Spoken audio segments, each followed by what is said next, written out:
দেব সর্বশেষ আপডেট বাংলা সংবাদের শুরুতেই শিরোনাম। স্বৈরাচার হাসিনার পতনের পর এবার 5ই মে শাপলা চত্বরে গণহত্যার রহস্য ফাঁস। এবার ফেঁসে যাচ্ছে মোদি হাসিনা সহ প্রশাসনের উচ্চপদস্থ কর্মকর্তা, আন্তর্জাতিক গণমাধ্যমের রিপোর্ট। সবশেষে দেখবেন যে অপরাধে ফাঁসি হবে প্রধানমন্ত্রী শেখ হাসিনার ক্ষুব্ধ সেনা কর্মকর্তার জবানবন্দি, থাকছে ভিডিও সহ বিস্তারিত প্রতিবেদন। এতক্ষণ শুনছিলেন সংবাদ শিরোনাম, এখন থাকছে বিস্তারিত। পিনাকি ভট্টাচার্য বলেন, স্বৈরাচার হাসিনার পতনের পর আমার হাতে 5 মে নিয়ে নতুন কিছু তথ্য এসেছে। হাসিনা নির্লজ্জভাবে বলেছিল 5ই মে কেউ মারা যায়নি, রং মেখে নাকি তারা শুয়েছিল। শেখ হাসিনার সামরিক সচিব হেফাজতের মিটিংয়ে এসে বলেছিল কেউ মারা যায়নি। 5 মেতে চ্যানেলগুলোর ফুটেজ সংগ্রহ করেছিল, যেমন দিগন্ত ইসলামিক টিভি, সেগুলো বন্ধ করে দেওয়া হয়। দেশের কোনো মিডিয়ায় হত্যাকাণ্ডের বিষয়ে বিস্তারিত রিপোর্ট ছাপায়নি। পিনাকি ভট্টাচার্য বলেন, আমি কয়েকটা বিদেশি সংবাদ মাধ্যমের রিপোর্ট থেকে কিছু সংবাদ আপনাদের জানাচ্ছি। গার্ডিয়ানের রিপোর্টে বলা হয়েছিল 30 জনের বেশি নিহত হয়েছিল। বিবিসির সংবাদে বলা হয়েছিল 27 জনের বেশি নিহত হয়েছিল। আল জাজিরায় একটি খুব চমৎকার রিপোর্ট করেছিল, তারা একটি সরকারি গোরস্থানে আব্দুল জলিল নামে একজনের সাক্ষাৎকার নেয়। সে 5 মে সারা রাত 14টা মরদেহ কবর দিয়েছে, যাদের প্রত্যেকের মুখে দাড়ি ছিল এবং শরীরে বুলেটের চিহ্ন ছিল। পিনাকি বলেন, 2013 সালের 5 মে ঠিক কতজন নিহত হয়েছে তার পরিসংখ্যান এখনো হয়নি। এই পরিসংখ্যান না হতে পারে সেই ব্যবস্থা করতে ফ্যাসিস্ট হাসিনা এবং তার জল্লাদ বাহিনী মানবাধিকার সংস্থা অধিকার একটি প্রাথমিক তালিকা করেছিল 61 জনের। সেই তালিকা হেফাজতে ইসলামের অধিকার হস্তান্তর করেছিল। সেই তালিকা নিয়ে কাজ করার অপরাধে মানবিক নেতা আদিলুর রহমানকে গ্রেপ্তার করা হয়। আদিলুর রহমানকে গুম বা হত্যা করার পরিকল্পনা থাকলেও আন্তর্জাতিক মানবাধিকার সংস্থার চাপে সেই পরিকল্পনা বাস্তবায়ন করতে পারেনি হাসিনা, তবে মামলা দিয়ে ফাঁসিয়ে দিয়েছে আদিলুর রহমানকে। পিনাকি ভট্টাচার্য বলেন, আমি আজকে প্রমাণ দেব কমপক্ষে 71 জন আলেমকে 5 মে বেয়ারিশ লাশ হিসেবে দাফন করা হয়েছিল। কিছু লাশকে পরিচয় সহ দাফন করা হয়েছিল। আমি 71-এর ঘাতক দালাল নির্মূল কমিটি সেই হিসাবকে যদি আমলেই নেই, তাহলে তাদের হিসাব অনুযায়ী 39 জন আলেমের কবর তারা নিজেরাই আইডেন্টিফাই করেছিল। তাহলে সেই হিসাবটা আমলে নিলে মোট মৃত্যুর সংখ্যা 110 জন। আর আমি আজ হিসাব মিটিয়ে দেব। আসেন আমরা কাগজে কলমে তথ্য প্রমাণ সহ দেখি 5ই মে কতজন আলেমকে বেয়ারিশ লাশ হিসেবে দাফন করা হয়েছিল। হত্যার পর হত্যাকারী যে কাজটা করে তা হচ্ছে লাশ লুকায়। সে লাশ নিজেও কবর দিতে পারে, কিন্তু নিজে অসংখ্য লাশ কবর দেওয়া সম্ভব না। এই কাজ করতে গেলে শতাব্দীর পরেও সেই গণকবর আবিষ্কৃত হবে। মৃতের শরীরে থেকে থাকা বুলেট পচবে না, মাংস পচে বুলেট মাটিতে লেগে থাকবে। তখন খুব সহজেই গণকবর আর সেই কবরে শুয়ে থাকা দুর্ভাগ্যের কপালে কি ঘটেছিল সেটা বের করা সম্ভব। পিনাকি আরও বলেন, খুনিদের জন্য, জল্লাদের জন্য সবচেয়ে কার্যকর পদ্ধতি হচ্ছে সেই লাশগুলোকে বেয়ারিশ লাশ হিসেবে আইনসঙ্গতভাবে দাফন করে ফেলা। আমরা জানি বেয়ারিশ মুসলিম লাশ দাফন করে আঞ্জুমান মফিদুল ইসলাম। আমরা আঞ্জুমান মফিদুল ইসলামের বেয়ারিশ লাশ দাফনের হিসাব দেখব আর খুঁজে দেখব কোনো মাসে অস্বাভাবিক সংখ্যার লাশ দাফন হয়েছে কিনা। আঞ্জুমান মফিদুল ইসলামের হিসাব বলছে 2013 সালের সর্বাধিক 1430টি মৃতদেহ অজ্ঞাত পরিচয় হিসেবে দাফন করা হয়েছে। 2010 সালে এই সংখ্যা ছিল 1204 জন। 2011 সালে সংখ্যাটি ছিল 1191 জন। 2012 সালে 1247 জন। পিনাকি ভট্টাচার্য বলেন, এবার আসেন আমরা 2013 সালে প্রত্যেক মাসে বেয়ারিশ লাশ দাফনের হিসেব দেখি। 11 মাসে গড়ে 103 জনকে দাফন করা হয়েছে। শুধু মে মাসে দাফন করা হয়েছে অবিশ্বাস্য সংখ্যা 367।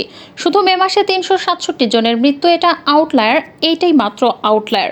পিনাকি বলেন, হাসিনা তোমার বুদ্ধি এতই যে তুমি লাশ গুম করবা, মাটি খুঁড়ে আমরা আমাদের ভাইয়ের মৃতদেহ বের করব। যে লাশ তুমি গুম করেছো সেই খুনের দায় তোমার বিচার হবে। 5 মে কমপক্ষে 71 জন শহীদকে আঞ্জুমান মফিদুল ইসলামের মাধ্যমে দাফন করা হচ্ছে। অকাট্য প্রমাণ দিলাম, দুনিয়ার কেউ নেই যে আমার এই হিসেবকে চ্যালেঞ্জ জানাতে পারে। পিনাকি ভট্টাচার্য বলেন, প্রত্যেক ফোঁটা রক্তের বদলা দেয়া হবে। হাসিনা আর তোমার বাহিনী তৈরি থাকো। আমাদের ভাইরা আসবে, ওরা শহীদ, ওরা মরেনি, ওরা মৃত্যুজয়ী। 5 মের নাম না জানা অসংখ্য শহীদের নাম একদিন জানাবো। তাদের পরিবার প্রিয়জনের কবর খুঁজে পাবে। সেই দিন আমাদের সকল অক্ষমতার লজ্জা থেকে, গ্লানি থেকে আমরা মুক্ত হব। বর্তমানে ফ্যাসিবাদ প্রতিষ্ঠায় আজিজা এবং বেনজিরের অনেক শ্রম রয়েছে। শেখ হাসিনার প্রতিষ্ঠায় রাষ্ট্রীয় বাহিনীকে তারা ব্যবহার করেছেন দেশের জনগণের বিরুদ্ধে। আজিজ আহমেদ সেনাপ্রধান হওয়ার আগে বিজেপি প্রধান হিসেবেও দায়িত্ব পালন করেছেন।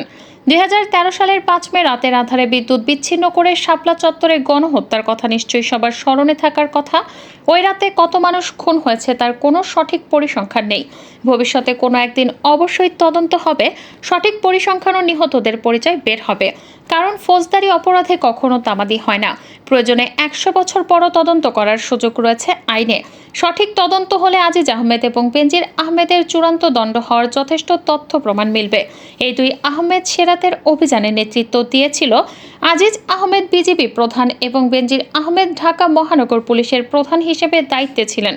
তাদের উপস্থিতিতে সেই রাতে গণহত্যার ঘটনা ঘটে শাপলা চত্বরে। ফ্যাসিবাদী সরকারের প্রধান শেখ হাসিনার অতি ঘনিষ্ঠ এই দুই ব্যক্তি। শেখ হাসিনাকে ক্ষমতায় রাখতে দেশের জনগণের টাকায় কেনা বুলেট এবং অস্ত্র ব্যবহার করা হয়েছিল শাপলা চত্বরে। আজিজ আহমেদকে সম্প্রতি আমেরিকার নিষেধাজ্ঞা দিয়েছে ক্ষমতার অপব্যবহার ও দুর্নীতির অভিযোগে। বেনজির আহমেদের বিরুদ্ধে 2021 সালের ডিসেম্বরে নিষেধাজ্ঞা দেওয়া হয় মানবাধিকার লঙ্ঘনের অভিযোগে। এই দুই ব্যক্তি ক্ষমতার অপব্যবহারই শুধু করেনি, 2018 সালের 30 ডিসেম্বর অনুষ্ঠিত নির্বাচনের নামে প্রহসনের আয়োজনের মূল কারিগরের দায়িত্ব পালন করেছিলেন। তখন আজিজ আহমেদ ছিলেন সেনাপ্রধান এবং বেনজির ছিলেন র্যাবের ডিজি। শেখ হাসিনাকে ক্ষমতায় রেখে ফ্যাসিবাদকে প্রতিষ্ঠিত করতে তারা দুজনেই রাষ্ট্রীয় বাহিনীকে ব্যবহারে মুখ্য ভূমিকা পালন করেছেন। শেখ হাসিনার কল্যাণে এই দুইজন রাষ্ট্রীয় দুই গুরুত্বপূর্ণ বাহিনীর শীর্ষ পদে আসীন হয়েছিলেন। তারাও এই পদের অপব্যবহার করে শেখ হাসিনাকে ক্ষমতায় রাখতে যথাসাধ্য অপচেষ্টা চালিয়েছেন। মানুষের ভোটের অধিকার কেড়ে নিতে রাতের ব্যালটে সিল মারা থেকে শুরু করে গুম খুন করেছে নির্দ্বিধায়। খুনি দুর্নীতিবাজ লুটেরা হিসেবে ইতিমধ্যেই তারা পরিচিতি লাভ করেছেন। শেখ হাসিনাকে ক্ষমতায় রাখতে মানুষের ভোটের অধিকার কেড়ে নিয়েছিলেন তারা। ভিন্ন মত ও ভিন্ন পথের রাজনৈতিক নেতাদের গুম খুন করেছেন। এই সরকারই এখন বেনজির আহমেদের সম্পদ জব্দ করার উদ্যোগ নিয়েছেন। তারা দুজনেই এখন পুলিশ ও সেনাবাহিনী দুর্নীতিতে চরিত্রে মাইলস্টোন। সেনাবাহিনী এবং পুলিশ কতটা দুর্নীতিগ্রস্ত তাদের দুজনের প্রকাশিত চিত্র থেকে পরিষ্কার। দেশের মানুষের টাকায় পোষা হয় সেনাবাহিনী, র্যাব এবং পুলিশ, অথচ তারাই দেশের সম্পদ লুটপাট করে এবং জনগণের টাকায় কেনা অস্ত্র জনগণের বিরুদ্ধে ব্যবহার করেন। একসময় সেনাবাহিনী আগে দেশপ্রেমিক শব্দটি ব্যবহারের রেয়াজে পরিণত হয়েছিল। জেনারেল মইনুল আহমেদের সময় থেকে বাহিনীর আগে মানুষ দেশপ্রেমিক শব্দটি ব্যবহার করেন না, কারণ সেই সেনাবাহিনীর মাধ্যমে ভারত বাংলাদেশের সার্বভৌমত্ব দখল করেছে। জেনারেল মইনুল আহমেদ পুরো জাতির সাথে বিশ্বাসঘাতকতা করে দেশের সার্বভৌমত্ব তুলে দিয়েছেন ইন্ডিয়ার হাতে। এই বাহিনীর কেউ এটার প্রতিবাদ করেনি, সুতরাং পুরো বাহিনী এর জন্য দায়ী। এরই ধারাবাহিকতায় 2009 সালের জানুয়ারিতে ক্ষমতায় আসেন শেখ হাসিনা। অনেকেই হয়তো বলবেন শেখ হাসিনা তো ক্ষমতায় এসেছিল নির্বাচনের মাধ্যমে, কিন্তু 2008 সালের 29 ডিসেম্বর অনুষ্ঠিত নির্বাচনটি ছিল সাজানো। ভারতের সাবেক রাষ্ট্রপতি প্রণব মুখার্জির আত্মজীবনীতে মইনুল আহমেদের সাথে বোঝাপড়ার বিষয়টি পরিষ্কার করে গেছেন। অতএব পুরো বাহিনীর সহায়তা ভারতের স্বার্থ রক্ষায় শেখ হাসিনাকে ক্ষমতায় বসানো হয়েছিল সেদিন।